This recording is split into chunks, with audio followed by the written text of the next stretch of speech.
contaminated waste from the site of the toxic train derailment in East Palestine, Ohio, is now being hauled to hazardous waste disposal facilities near Detroit, Michigan, and Houston, Texas.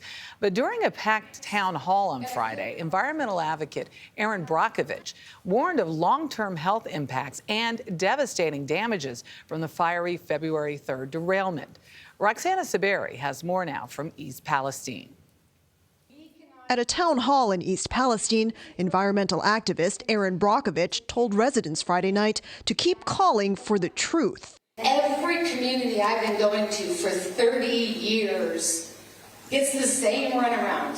Since the train derailed on February 3rd and spewed toxic materials, residents have reported an array of new health problems, though authorities say air and municipal water tests have not detected dangerous levels of chemicals. They're worried because they've got coughs and respiratory problems. Brockovich says this disaster reminds her of her own battle in the 1990s, when she discovered that a utility company was contaminating the groundwater in Hinckley, California, sickening residents. There's so many unanswered questions, and they know that this isn't the last of this conversation.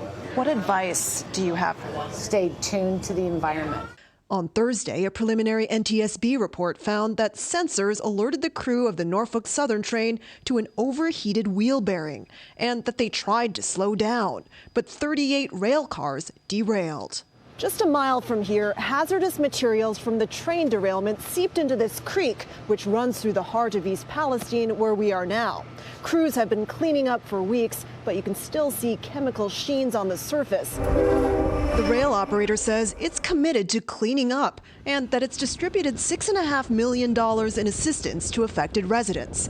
And the Ohio Department of Health is ramping up services at its free medical clinic to people in nearby towns, like Negley, just a few miles south. So how often do you come outside? Lately, not often, just because of the chemicals. That's where Bridget Piles lives.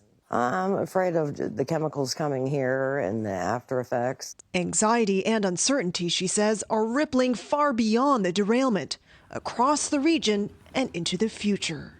For CBS Saturday Morning, Roxana Saberi, East Palestine, Ohio.